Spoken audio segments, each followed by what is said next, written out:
Voilà.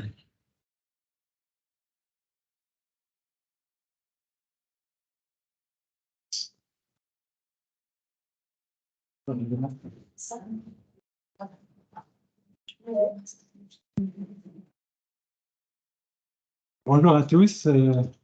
Je voudrais vraiment remercier Laurent Palmer pour m'avoir invité à donner cette conférence au Muséum. Cette conférence sera bâtie plus ou moins sur un cours que je donne au module de microbio organisé par Laurent tous les ans et avec quelques modifications ou mises à jour. Donc, ce n'est pas moi ici, bien sûr, hein, c'est censé être Hamlet qui regarde une femme en demandant à être ou ne pas être. Donc, j'ai repris cette figure pour un petit peu symboliser tous les questionnements autour des virus, que vous voyez ici sous deux formes, la particule virale et la cellule virale, dont je vous reparlerai tout à l'heure. Vous m'entendez bien? Tout le monde se parle. Je pense que c'est devant le micro, l'ordinateur, et les gens en ligne. D'accord. Comme ça. OK. Donc, ce travail aussi, une bonne partie de ce que j'ai présenté a été fait avec Morgan Gaillan, un ancien postdoc que j'avais eu l'université il y a quelques années, qui maintenant travaille au Génoscope, qui est là, donc j'ai mis sa photo. Mais en fait, je lui dis, je l'avais mis avant de savoir qu'il venait écouter ma conférence. Alors, je ne suis pas virologiste et personnellement, je n'ai jamais isolé un virus. Donc, on peut se demander quel honneur je peux parler comme ça des virus. Alors, je vais revenir un petit peu en arrière sur les raisons qui m'ont amené à m'intéresser aux virus. En fait, au départ, moi, je suis un biochimiste plutôt. J'ai travaillé sur les protéines de la réplication de l'ADN, les ADN polymérases, les ADN topoisomérases. Et ce qui m'a frappé très tôt, c'est la diversité des enzymes chez les virus. Alors moi, je les étudiais chez les archées. Au départ, je les étudiais même chez les bactéries. Mais bon, bien sûr, je faisais de bio et du coup, je découvrais des papiers sur la description de ces enzymes chez les virus où elles étaient très, très différentes. Et actuellement, d'ailleurs, dans le monde vivant, en fait, on a dans le monde cellulaire deux groupes de protéines de réplication qui, d'ailleurs, ne sont pas homologues. Un groupe chez les bactéries et un groupe chez les archéocaryotes, où elles sont homologues. Ce qui fait d'ailleurs que certains auteurs pensent que l'ancêtre commun à tout le monde vivant, Lucas, avait encore un génome ARN, puisqu'en fait, les deux grandes branches système de réplication de l'ADN ne sont pas homologues. Mais si on regarde chez les virus, on va se retrouver avec d'autres protéines de réplication non homologues aux protéines cellulaires, ou alors homologues, mais très, très divergentes. Donc, tout ça, ça m'a amené vraiment à m'intéresser au virus. Et il y a maintenant 20 ans, j'avais proposé qu'en fait, le virus était à l'origine de l'ADN. La transition de l'ARN vers l'ADN s'était fait chez les virus. En fait, l'ADN, en quelque sorte, chimiquement, c'est un ARN modifié. Et il y avait un intérêt immédiat pour des organismes comme des virus de modifier leur génome pour éviter toutes les armes antivirales produites par les cellules contre leur génome. Donc, effectivement, chez les virus, on a à la fois des génomes très différents, ADN, ARN, ADN simple brun, double brun, ARN simple brun, double brun, en plus des protéines de réplication très diverses. Et donc, voilà, mon hypothèse d'origine de l'ADN, c'était un peu le out of virus, de même qu'on considère que l'Homo sapiens est sorti d'Afrique parce que la diversité génétique des Homo sapiens est beaucoup plus grande en Afrique que dans le reste du monde. C'est l'idée qu'ils sont sortis d'Afrique, une partie est sortie d'Afrique. Ben, de la même façon, l'idée, c'est que la diversité des protéines de réplication virale est bien plus grande que celle des cellules et que donc une partie d'entre elles ont été transférées aux cellules. Alors voilà pourquoi je me suis intéressé au virus. Une des raisons, il y en a deux. La deuxième, comme je vous l'ai dit, j'ai travaillé sur la réplication chez les archées, donc les archées qui ont été mis en évidence par Carl Woese en 1977. Et j'avais été complètement fasciné par le travail de Wolfram Zilling, un chercheur allemand qui avait montré, qui avait isolé le premier virus d'archée thermophile à partir de sources chaudes, surtout en Islande. Et il avait découvert une variété de particules virales avec des citrons, des bouteilles, des virus avec des queues qui s'allongeaient après être sortis de la cellule, des virus dont la particule virale s'est terminée par un crochet qui attrapait le poil des archées. Donc ça m'avait complètement fasciné.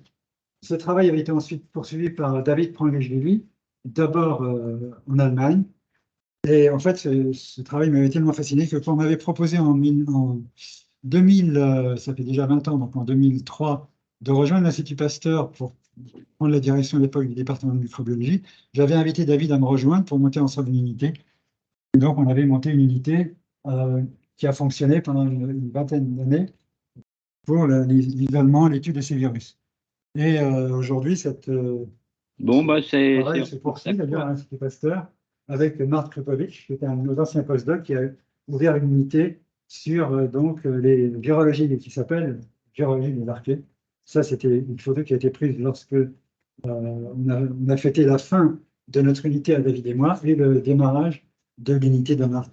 Alors, si vous voulez en savoir plus d'ailleurs sur les virus, je vous invite à inviter un de ces jours Marc Krepovic, qui pourra vous parler des virus d'archée qui sont tout à fait fascinants. Mais là, bon, je ne vous en parlerai pas parce que je vais rester plutôt sur les aspects de virus infectant les eucaryotes ou les virus en général. Donc, qu'est-ce qu'un virus? Première question. Cette question, pendant très longtemps, elle n'a pas été mise en avant en biologie. Elle a vraiment rebondi en 2003 avec la découverte à Marseille des virus géants dans l'équipe de Didier Raoult par Bernard Lascola. Ça a été un gros choc parce que d'un seul coup, on passait un virus dont la taille de la particule était vraiment de l'ordre de plusieurs microns, enfin, on pouvait le voir à l'œil nu, avec un génome codant pour pratiquement 1000 gènes. Alors là, j'espère que ça va marcher. Voilà, c'est une petite vidéo prise par Morgan quand il était en thèse là-bas, et on voit qu'à l'œil nu, on peut voir à l'œil nu donc les particules virales sortir de l'amide, la cellule qui éclate. Parce que jusque-là, on n'avait jamais pu voir ça, parce que les virus, on les voyait qu'en microscopie électronique. C'était vraiment très, très impressionnant. On voit la quantité de particules virales qui émisent. Ensuite, la même équipe, ils ont isolé les virophages, les virus qui infectaient ces virus géants. On en trouvait à l'intérieur de la particule virale du virus géant. On en trouvait accrochés à la chevelure pour se faire transporter. Et ces virus avaient, entre guillemets, la particularité de rendre le virus géant malade, le virus géant, le mini-virus, de le rendre malade. Et bien sûr, des gens se sont posé la question, alors, par rapport à ce débat qui a eu depuis de longue date, est-ce que les virus sont vivants ou pas? L'ICTV, dont je reparlerai, avait officiellement déclaré l'International Committee for the Taxonomy of Viruses que les virus n'étaient pas vivants. Eh bien, la question c'était est-ce qu'on peut être malade si on n'est pas vivant? C'est vraiment un manque de chance. Alors, à Marseille, il y avait une compétition farouche entre deux équipes, donc celle de Didier Raoult et celle de Jean-Michel Claverie. Au départ, ils collaboraient, ensuite, ils ont été en compétition avec Chantal Abergan. En termes de taille, disons, c'est eux qui ont gagné, puisqu'ils ont fini par isoler un virus encore plus géant que le mini-virus. Le mini-virus, comme on l'a dit tout à l'heure, il avait environ 1000 gènes. Celui-là, on avait environ 2000, infectant toujours les amibes, et avec cette fois une structure de la particule virale très, très particulière. Ce qui fait qu'en fait, ces virus avaient été vus, ces particules avaient été vues des années auparavant, mais avaient été décrites comme des protistes de nature inconnue, puisque bien sûr, les auteurs n'avaient pas réussi à les identifier. Voilà, alors la question qui se posait après tout ça, c'est comment trouver une définition qui englobe tous les virus. Les plus petits, donc le plus petit, le porcine circovirus, il y a deux gènes, un gène codant pour une protéine de capside et un gène codant pour une protéine de réplication. Et puis, à côté de ça, le Pandora-virus, donc un virus géant avec 2000 gènes, plus que beaucoup de petites bactéries. Alors, en 2008, avec Didier Raoult, qui n'avait pas encore autant de cheveux, on avait publié un papier dans lequel on avait proposé une nouvelle définition des virus, même dans le monde vivant, carrément hein, très ambitieux. On avait dit le monde vivant se divise en deux grandes catégories d'organismes, ceux qui codent pour des capsides, en gros les virus, et ceux qui codent pour des ribosomes, c'est-à-dire les archées, les bactéries et les eucaryotes. On avait un dessin comme ça, alors il n'était pas très malin ce dessin, parce qu'il laissait croire que les virus en question avaient un ancêtre commun avec les organismes cellulaires, ce qui n'était pas le cas. C'est simplement un schéma simplifié. Alors, pourquoi considérer les virus comme des organismes codants pour les capsides? Eh bien, une des raisons, c'était que, j'y reviendrai, la capside était depuis quelques temps considérée peut-être comme la marque de fabrique du virus. Et en particulier, un papier avait été publié par une équipe finlandaise, Dennis Bamford et son étudiant en thèse, qui était justement Mark Krepovic, j'aime bien ce schéma. Il montrait le plus petit virus, dont j'ai déjà parlé, le plus petit plasmide ne codant que pour un seul gène correspondant à une protéine de réplication. Et la différence, eh bien, c'est simplement que le virus, il avait une protéine de capsid. Donc, voilà, ce qui distingue du coup le virus du plasmide, c'est cette protéine de capsid.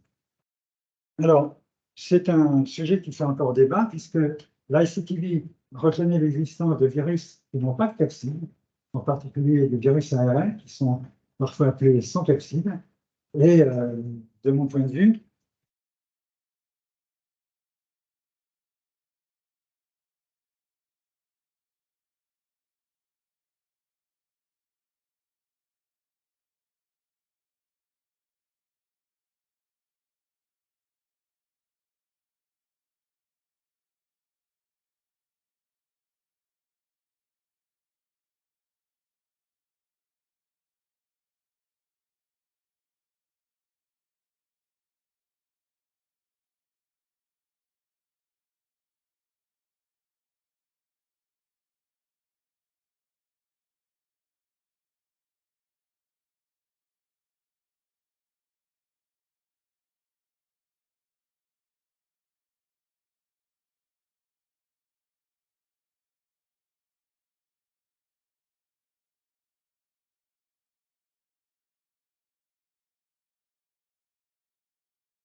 Excusez-moi, il me semble que le son du conférencier a été désactivé au moment le plus palpitant.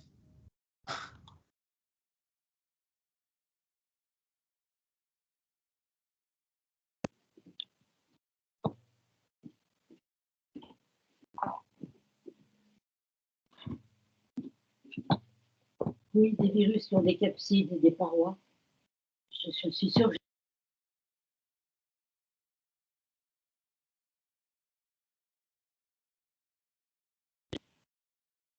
ah là là, c'est bête. Enfin, de toute façon, je peux plus maintenant, je suis foutue. Je suis sûre que j'ai encore des découvertes à faire.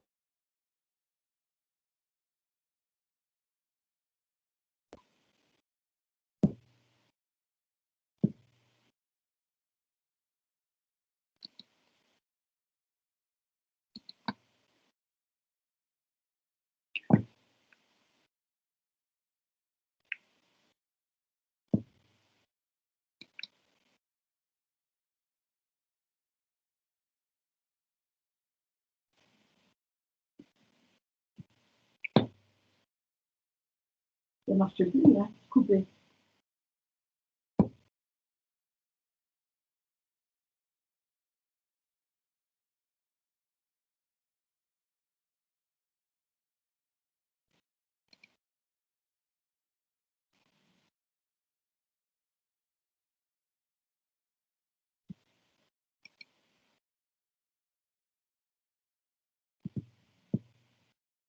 C'est drôle que la structure hexagonale me rappelle quelque chose que j'ai vu.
J'ai l'impression qu'ils sont dans la merde, là, non? Ah bon, eux aussi?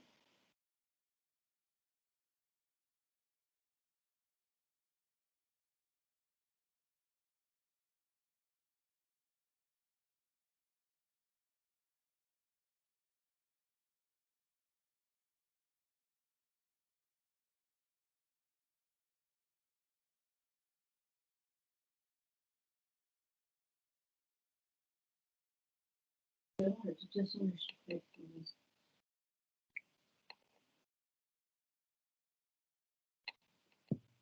Eux aussi, ils sont dans la merde.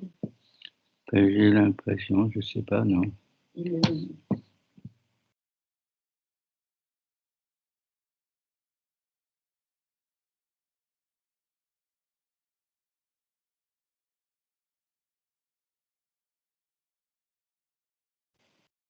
Ce sont des bâtiments anciens.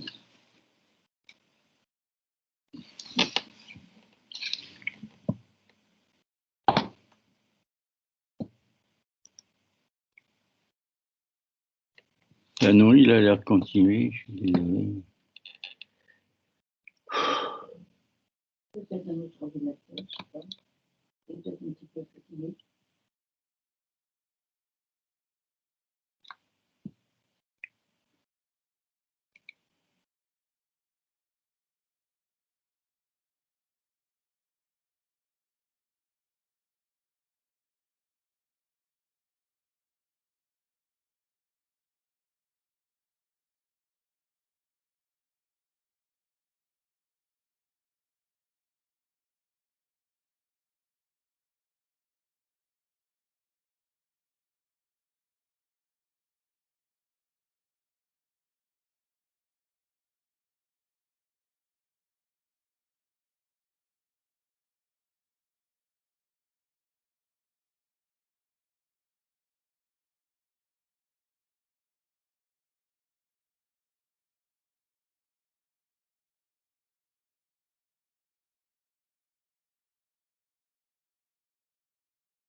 Tu nous entends, Magali?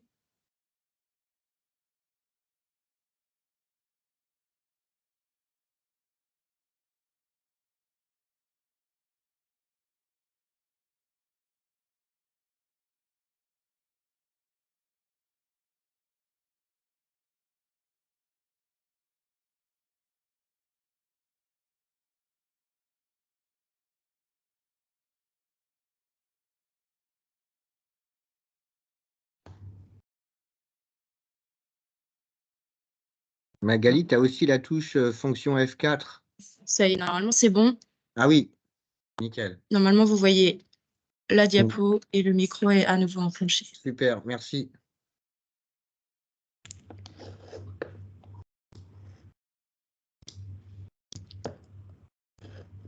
Ok. Excusez-moi.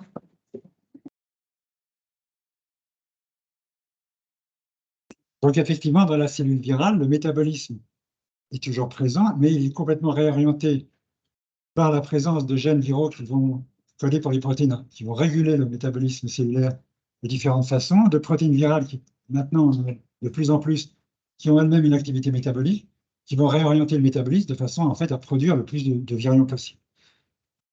Donc, il y a des arguments principaux qui étaient donnés en général pour dire que les virus ne sont pas vivants, c'était de dire le virus, c'est simplement une particule, une macromolécule, une particule qui n'a pas de métabolisme, justement.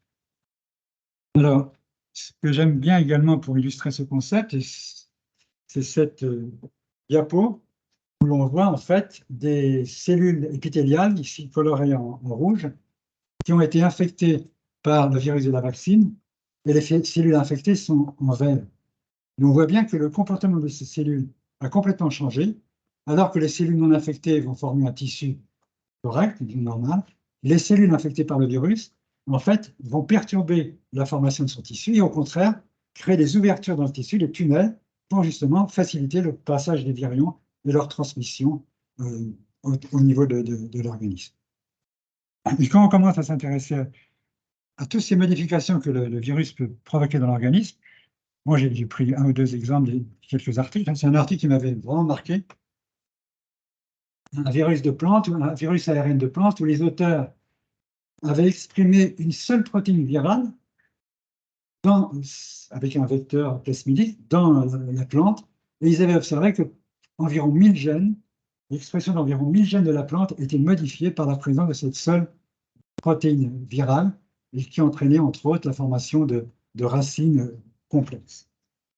Bien sûr, il y a la protéine Spike, par exemple, le coronavirus, où l'expression de la protéine ne va pas simplement servir au virus à pénétrer dans la cellule, mais va avoir une activité fusogène, va faire fusionner les cellules, là encore, pour faciliter la transmission du virus d'une cellule à l'autre.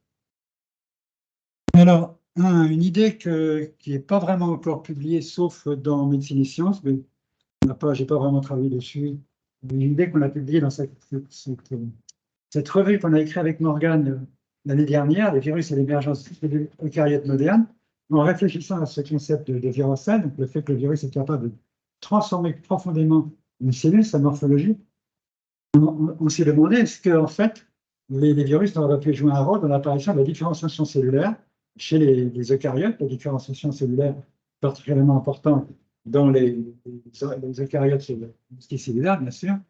Et je disais, un parallèle pourrait être tracé entre la transformation des cellules lors de leur différenciation et celle observée au cours des infections virales. Les transformations induites par l'infection virale peuvent en effet conduire à des changements spectaculaires dans la morphologie ou dans la physiologie des cellules infectées, comme je l'ai montré là. Et donc, l'hypothèse, c'est que peut-être les eucaryotes auraient recruté des protéines régulatrices virales pour construire des mécanismes de différenciation. C'est une idée, à mon avis, qui serait intéressante à creuser en regardant, par exemple, l'origine de certaines protéines de régulation. Alors, d'où viennent les virus? Je vais être assez plus rapide sur cette partie-là, parce que c'est un sujet qui est vraiment en débat. Les virus sont clairement polyphylétiques. Si on considère comme marqueur de virus la protéine de capside, puisqu'il existe un grand nombre de protéines majeures de capside différentes qui ne sont pas homologues. Beaucoup de travaux ont été faits sur ce sujet par Mark Kripovich et Eugène Kounin. Ils travaillent ensemble maintenant depuis une dizaine d'années. Ils ont énormément publié sur cette question. J'ai repris dans un de leurs papiers cette figure qui m'a vraiment intéressé parce qu'elle montre que, en fait, des protéines de réplication virale très diverses, des protéines de virus ARN, réplicases ARN, des reverse transcriptases, des endonucléases, des ADN polymérases, donc des enzymes impliquées dans la réplication des virus ADN, partagent en commun un motif. Ils ont appelé RRN pour RNA Recognition Motif, qui est un motif apparemment très ancien, qui date de l'époque justement du monde où le génome était ARN. Donc on retrouve des points communs très très anciens entre tous les différents virus au niveau de ces systèmes de réplication, mais ces protéines-là vont également fonctionner chez les cellules, pour les plasmides. Alors leur modèle, en fait le modèle, j'avais publié déjà un modèle un peu semblable avec Marthe, là c'est plus récemment avec Kounin, Marthe, c'est qu'en fait les virus sont nés de l'association d'anciens réplicons, d'abord ARN, ensuite ADN, avec des protéines cellulaires qui ont été cooptées pour former des virions, ou des particules virales, Comment, on ne sait pas trop, mais c'est un petit peu l'idée actuellement qui est mise en avant. Donc, c'est plus les bactériophages viennent des fragments de bactéries qui se sont autonomisés, ou les virus infectant les eucaryotes, c'est des fragments du génome eucaryote qui se sont autonomisés. C'est vraiment des événements beaucoup plus anciens, avant Lucas, donc avant la divergence des trois domaines. Alors après, si on regarde la distribution des virus maintenant dans les trois domaines, on a des virus très variés, donc ça c'est hyper schématique, hein. Mais c'est pour mettre en avant un point intéressant. Chez les archées, ici, je vous ai dit tout à l'heure qu'il y avait plein de virus très très originaux. Hein, des virus en forme de citron, de bouteille, avec des pinces, avec des solénoïdes, des trucs très curieux. Mais il y a d'autres virus infectant les archées qui ressemblent à des virus infectant les eucaryotes, en particulier les fameux virus tels que les Staphylococcus. Donc, on a quelque chose assez... Alors, la diversité des virus est beaucoup plus faible chez les bactéries que chez les archées. Une des hypothèses, c'est que l'invention du peptidoglycane par les bactéries leur a permis de se débarrasser de beaucoup de virus qui n'ont pas réussi à évoluer avec elles, et sauf quand même certains qui ont réussi à trouver un truc pour percer ce peptidoglycane, pénétrer quand même dans la bactérie, envoyer leur génome dans la bactérie. Alors, chez les eucaryotes, on a des virus qui sont très différents, à la fois de ceux des bactéries et des archées. Et donc, l'origine des virus eucaryotes est un autre problème.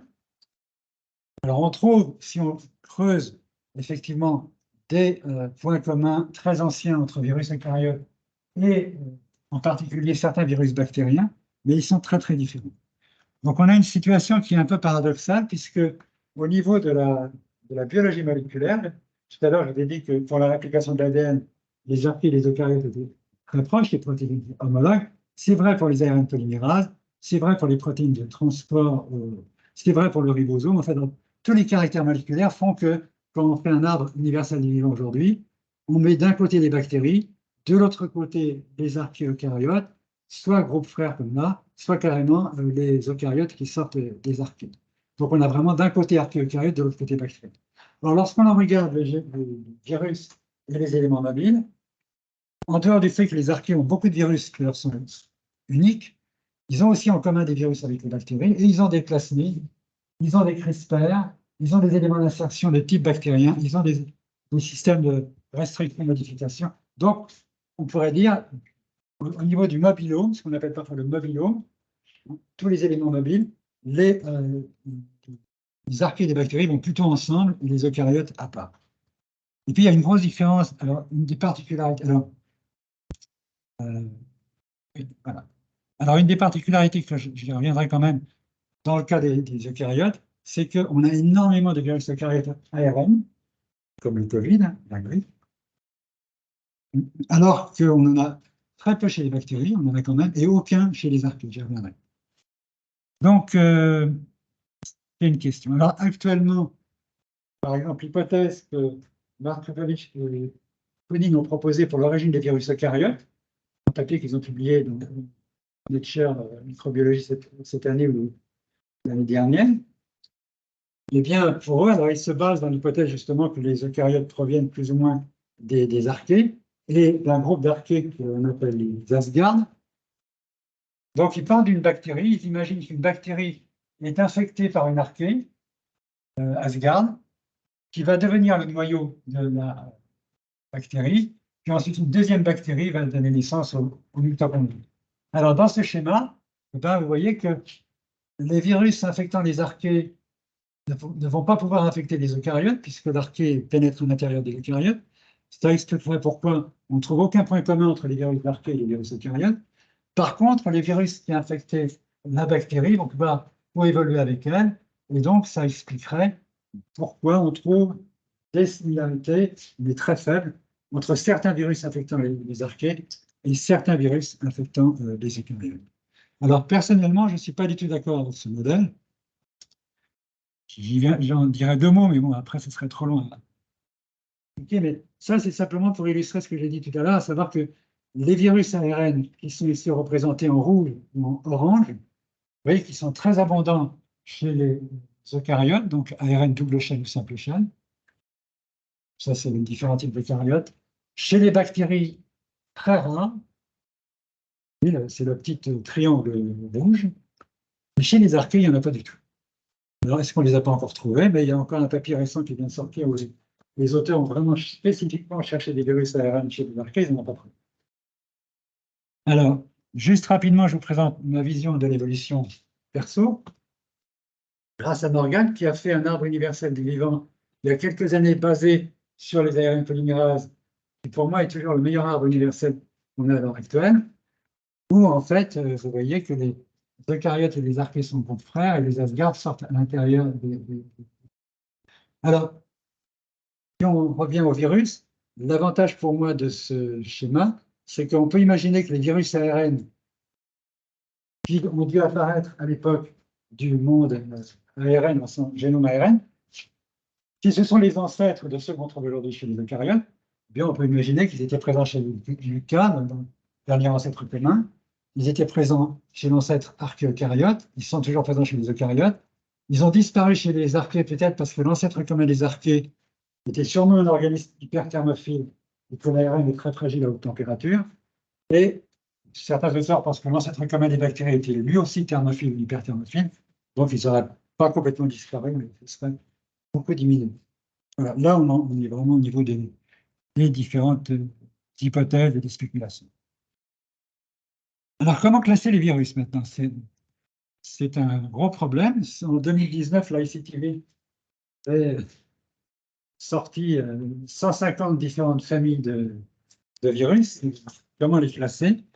Alors, pendant très longtemps, les virus étaient classés en fonction de leur génome, ARN, ADN, ARN double brin, simple brin, est-ce que l'ARN est transcrit avant d'être traduit et traduit directement, etc. C'est ce qu'on appelait la classification de Baltimore. Et puis, il y avait cette distinction très forte entre virus infectant les bactéries appelées bactériophages et les virus infectant les eucaryotes appelés virus. Et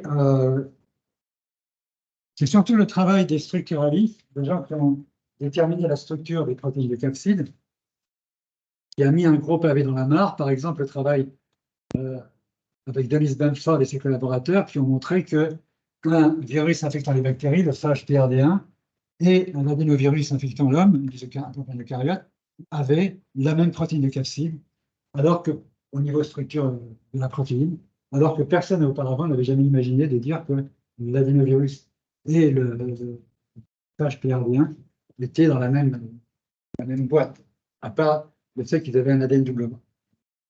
Le fait qu'ils avaient un ADN double brin. Par ailleurs, Dennis Bamford a aussi isolé des virus différents qui avaient un ADN soit double brin, soit simple brin, mais c'était les mêmes gènes, exactement les mêmes séquences. Mais chez un virus, il était double brin, chez un autre virus, il était simple brin. Donc sur le plan évolutif, il était forcément très proche, alors qu'il a été mis dans des boîtes différentes dans la classification des bâtiments. Alors là, on assiste depuis 3 ans à un bouleversement complet de la classification des virus, complet, par l'ICTV, sous l'influence en particulier donc, de Marthe et Eugène. Et vous voyez qu'ici, en 71, on avait 290 espèces, 43 genres, 2 familles. Aujourd'hui, on a non seulement des espèces, mais des genres, mais des sous-genres, des sous-familles, des sous-ordres, des classes, des sous-phyla, des kingdoms et des realms. C'est pas simple. Bon, je ne sais pas si les étudiants commencent à apprendre ça, mais ça ne va pas être très, très rigolo. Alors, bien sûr, on part de l'espèce, et puis on arrive à des classifications plus larges. On arrive au realm. Alors, qu'est-ce que c'est que le realm? En fait, l'idée de la ICTV d'introduire ce terme de realm, c'est pour ne pas confondre justement les virus et les cellules. Pour les cellules, on parle de domaines. On a les 3 grands domaines du vivant, archée, bactéries, eucaryotes. Pour les virus, on a les realms. Alors, là, il y en avait 4 il y a 2 ans. Aujourd'hui, il y en a 6 ou 7. En fait, on ne sait pas exactement où ça va s'arrêter. Alors, il y avait un problème avec ce terme de realm quand on parle français, c'est que j'ai regardé sur le dictionnaire. Realm, c'est un terme anglais. Traduction de realm en anglais, en français, domaine. Donc, avec Morgan, quand on a écrit cet article, on a réfléchi là-dessus, on s'est dit, tiens, plutôt que de parler, si on ne veut pas parler de domaine en français, qu'est-ce qu'on prend comme terme? Et on a dit, ce serait pas mal de parler de sphère. En plus, ça renvoie à la virosphère. Donc voilà, c'est une proposition hein, de parler de sphères pour les rayons. Alors, comment est construite cette taxonomie de l'ICTV? Je dirais tout de suite que je ne suis pas vraiment à l'aise avec tous les aspects de cette taxonomie. Certains me paraissent pertinents, d'autres plus délicats. En particulier, déjà, le fait que tous les RIL ne sont pas définis de la même façon. Certains sont basés sur la protéine de capside. Là, ça me paraît logique, parce que je vous ai dit que la protéine de capside, c'est vraiment la marque de fabrique du virus. Mais d'autres ont été définis par l'ICTV sur les protéines de réplication. Donc, on a une certaine confusion. Alors là, pour rentrer un petit peu dans le détail, ce sont ici un certain nombre de RIM dans la virosphère. Il serait un article de Koonin.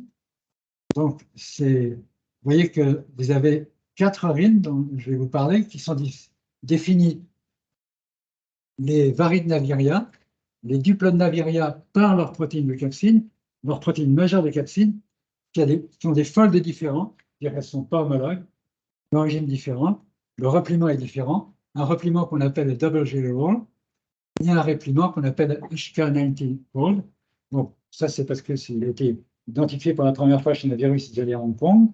Et celui-là, j'avais une photo précédente, c'est parce que Jelly roll en anglais, c'est un gâteau roulé. Voilà, et là, ils ont trouvé que le repliement de la protéine ressemblait à 2 gâteaux roulés mis l'un au-dessus de l'autre. Alors, et puis à côté de ça, vous avez les riboviria, qui regroupent en fait tous les virus ARN, qui eux sont définis par rapport à la réplicase ARN. Les réplicases ARN sont homologues chez tous les virus ARN, même si elles sont très divergentes, et elles sont également homologues aux reverse transcriptoses, tout en étant très divergentes. Donc là, tous ces virus-là ont été mis dans le même RIM, bien qu'ils aient les capsides éventuellement différentes. Et puis vous avez les monodNAviria, qui ont été également mis ensemble sur la base d'une protéine impliquée dans leur réplication. Ce sont des virus qui se répliquent par cercle rodent. Donc, ce n'est pas logique. Il y a un problème de logique qu'il va falloir régler. Alors, les virus ARN, je vais aller vite, mais ils sont surtout présents chez les eucaryotes. Ils ont donc, comme je l'ai dit, tous été mis ensemble.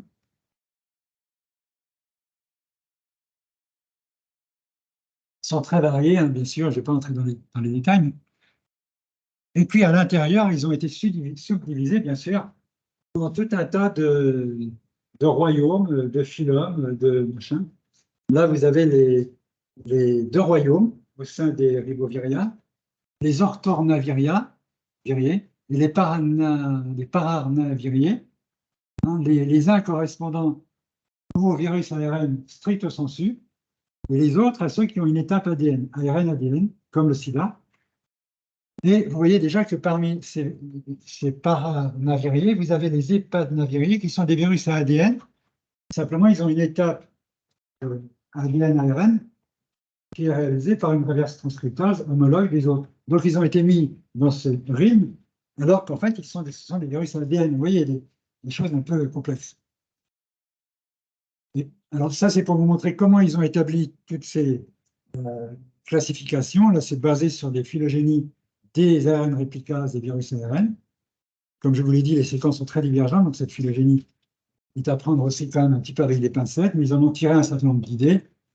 Par exemple, que les virus ARN double brin provenaient des virus ARN simple brin, que les virus ARN simple brin positifs provenaient des virus ARN simple brin négatif, etc. etc.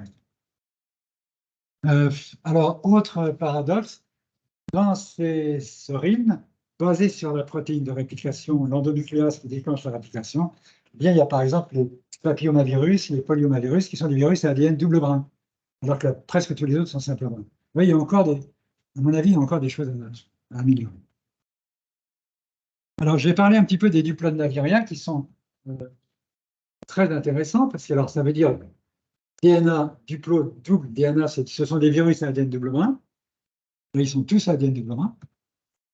Et ils ont ce fold de Hong Kong, donc, qui est très caractéristique, et qui est présent chez les virus donc infectant les bactéries et les archées tête queue, mais également dans le virus de l'herpès. Donc, ça, c'était une surprise aussi, une grosse surprise lorsque cette structure a été obtenue. Personne n'avait jamais imaginé que le virus de l'herpès pouvait être apparenté au virus tête queue des bactéries et des archées. Alors, je vais passer un peu vite sur ces virus. Il y a des virus géants qui ont été découverts également chez ces virus tête-queue, qui ont des têtes géantes. Et surtout, ce qui m'a vraiment frappé ces dernières années, c'est la découverte de certains de ces virus géants tête-queue qui infectent donc les bactéries et qui provoquent la formation d'un noyau chez les bactéries. Donc, on se retrouve avec des bactéries qui ont un noyau avec une membrane nucléaire. Le virus réplique son ADN à l'intérieur du noyau, à l'abri du système CRISPR.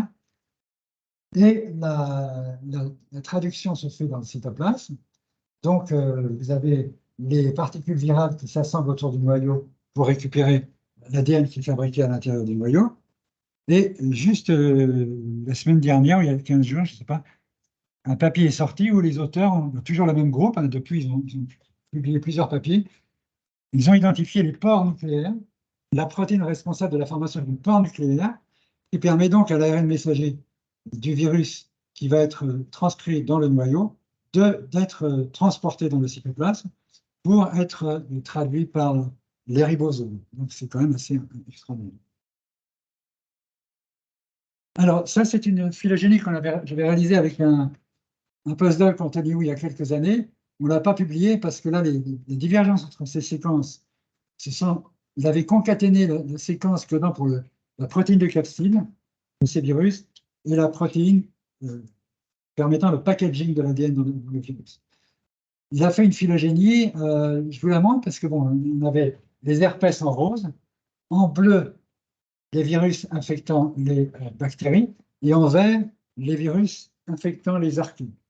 Alors, pour moi, si on confirmait ça, parce qu'il y aura beaucoup de travail avant d'avoir, en plus le nombre de séquences à ce niveau-là explose, ça suggère quand même que les virus tête-queue infectant les archées proviendraient plutôt des virus tête-queue infectant les bactéries. On sait qu'il y a eu beaucoup de transferts entre les bactéries et les archées d'éléments mobiles, de plasmides et autres. Mais parce que d'autres auteurs, en particulier Colin et Mark, considèrent que le fait qu'il y ait des virus tête-queue chez les bactéries et les archées, ça veut dire qu'il y en avait déjà chez l'UCA, donc l'UCA était ADN, il y a tout un tas de trucs intéressants qui se passent. Voilà, alors, maintenant un autre rime, très important, les Varidnaviria. Alors, c'est les virus à ADN, on le voit, variés, comme leur nom l'indique.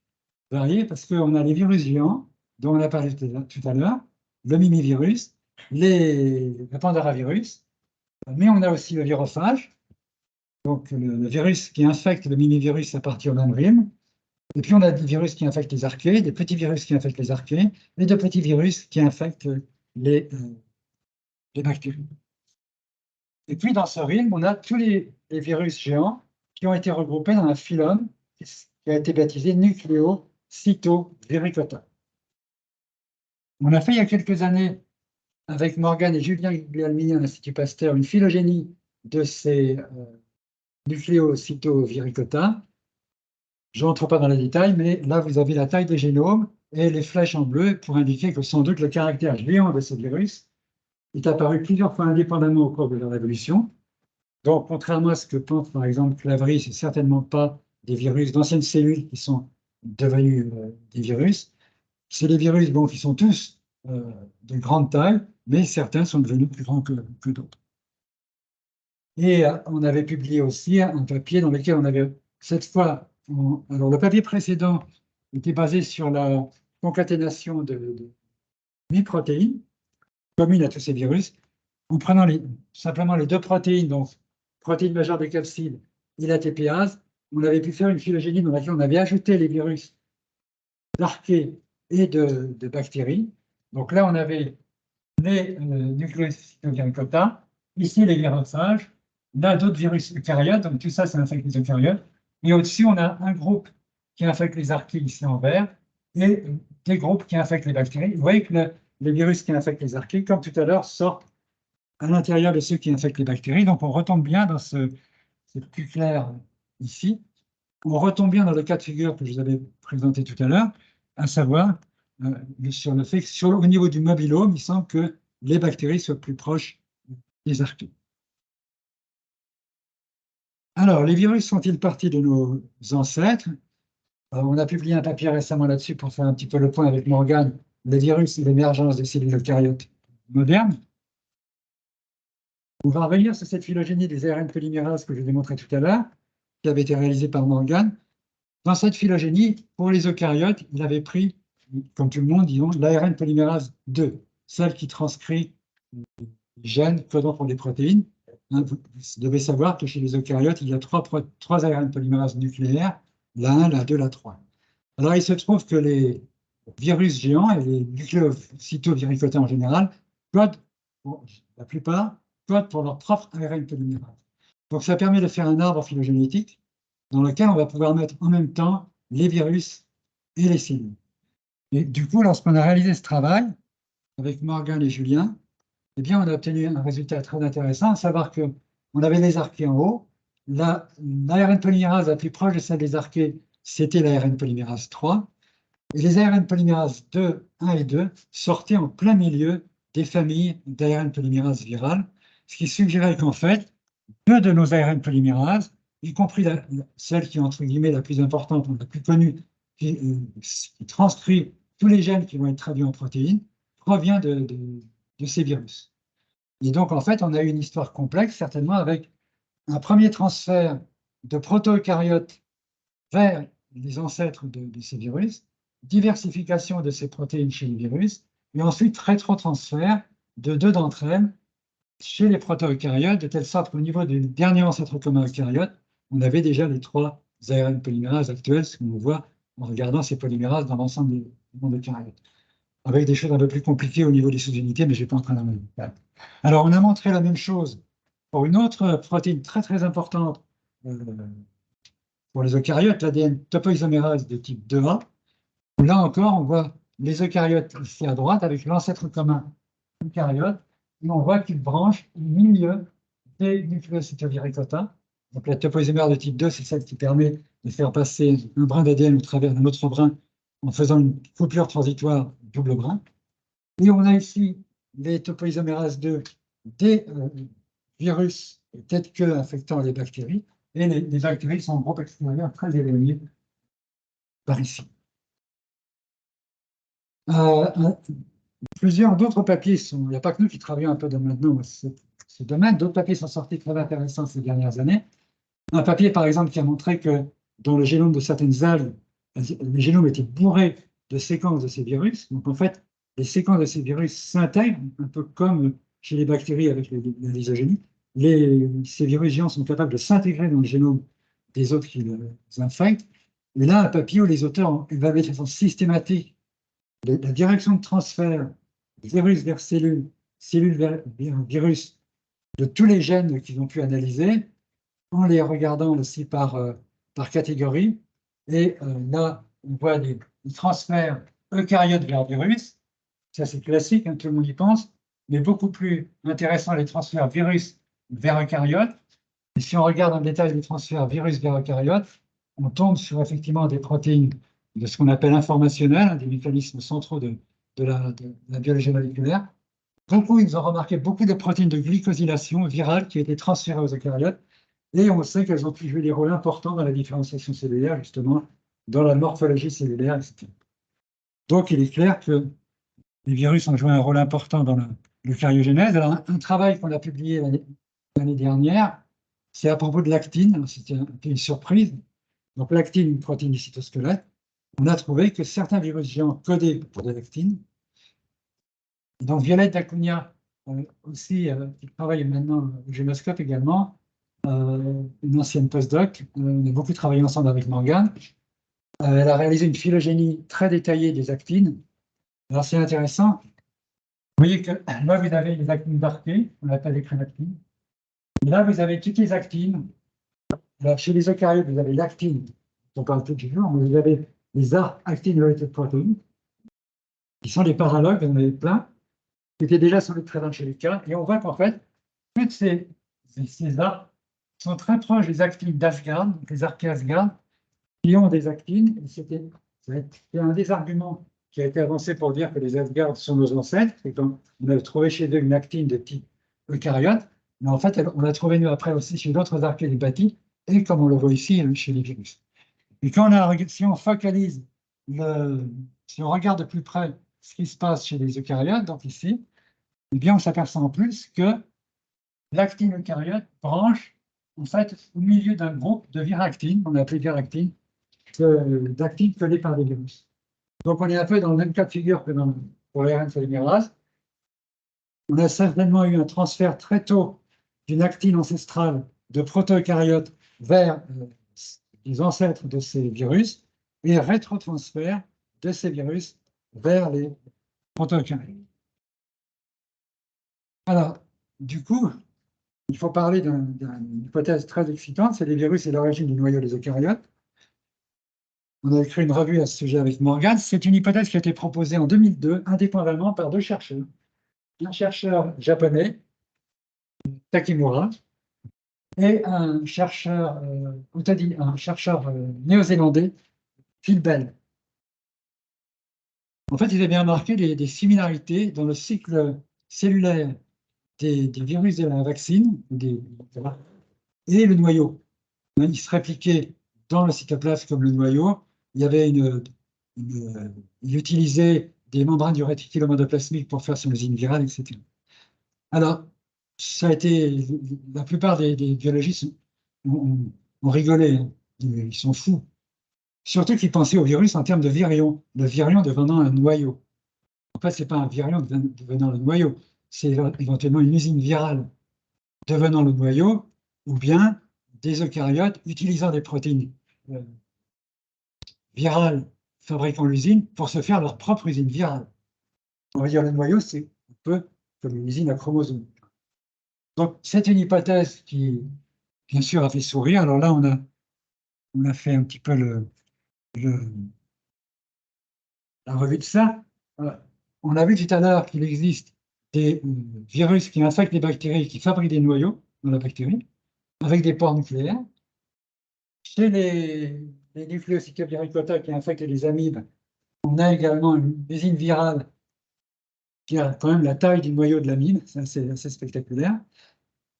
Alors là, personne n'a encore identifié les pores nucléaires qui permettent le transfert du matériel génétique de l'usine virale vers les virions. Par contre, grâce à la pandémie Covid, et bien sûr, les gens ont eu des financements pour travailler sur le Covid, et dans le cas du Covid, dans la cellule infectée, dans la virocelle, on a des usines virales, des mini-usines virales avec une double membrane obtenue à partir du réticulum endoplasmique.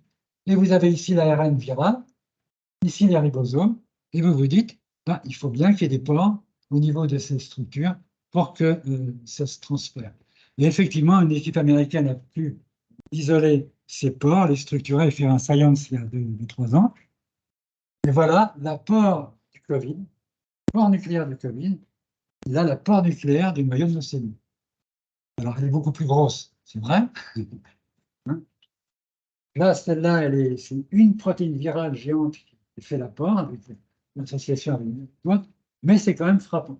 Ça veut dire que les virus sont capables d'inventer des noyaux, ils sont capables d'inventer au sens darwinien, et sont capables, darwinien évolutif, et sont capables de fabriquer des pores nucléaires. Donc, pour résumer tout ça, on connaît maintenant beaucoup de protéines eucaryotes d'origine virale, les ADN polymérase 1 et 3, les ARN polymérase 1 et 3, les ADN topoisomérase 2, je vous en ai parlé.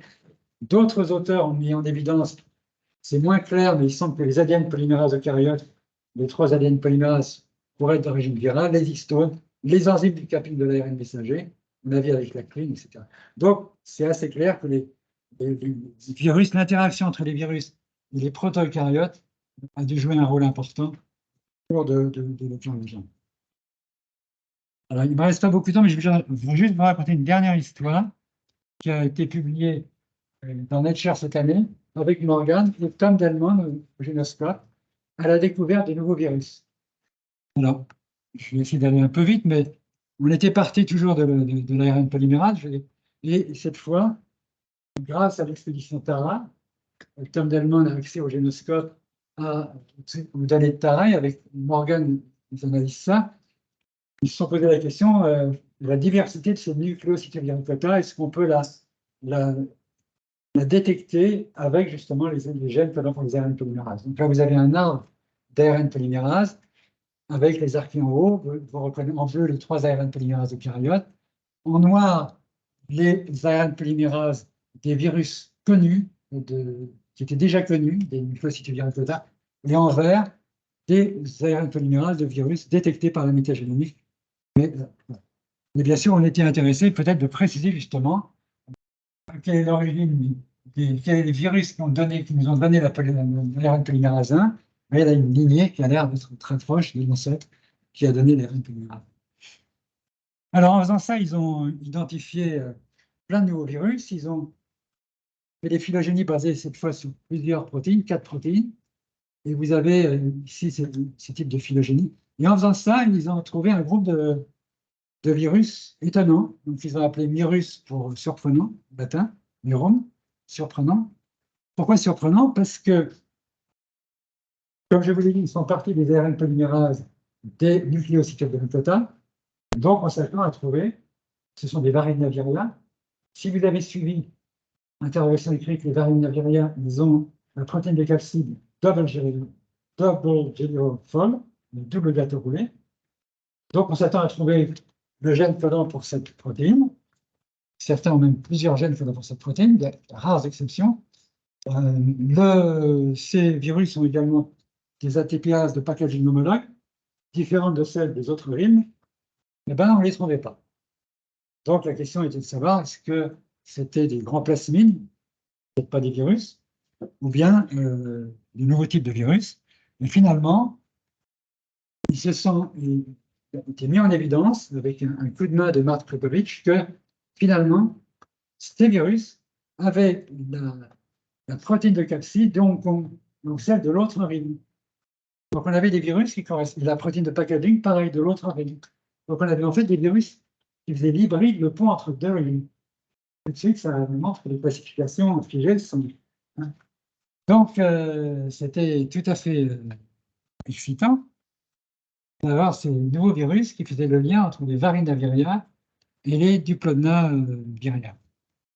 Et ce qui est étonnant, alors je vous avais montré tout à l'heure cette figure dans laquelle on voyait que les virus de l'herpès étaient apparentés aux virus tels que des bactéries et des archées. Bien, quand on regarde la protéine de capside des virus tels que des bactéries et des archées en haut, les codovirus ETS, on voit ce fold de Hong Kong qui forme une plateforme. Et chez les herpès, cette plateforme est surmontée d'une tour, gigantesque tour. Bien, chez les mirus viricota, on a une petite tour. Donc, il y a vraiment une situation intermédiaire entre les codovirus ETS et les herpès. Ça paraissait dingue quoi, que les herpès proviennent des virus tels que infectant les bactéries. Mais là, on voit en fait les herpès sans doute proviennent de ces virus qui sont très très abondants dans le plancton. Ils ont été découverts Morgan pourra répondre s'il y a des questions là-dessus. Ils ont été découverts dans tous les océans, dans tous les environnements. Tom Delmond a reconstitué le génome de l'un d'entre eux, 400 kilobases, donc ce sont des gros virus, mais Morgan vient de me dire que maintenant il y en a des beaucoup plus petits aussi. Alors, il a fallu les classer. Comment faire?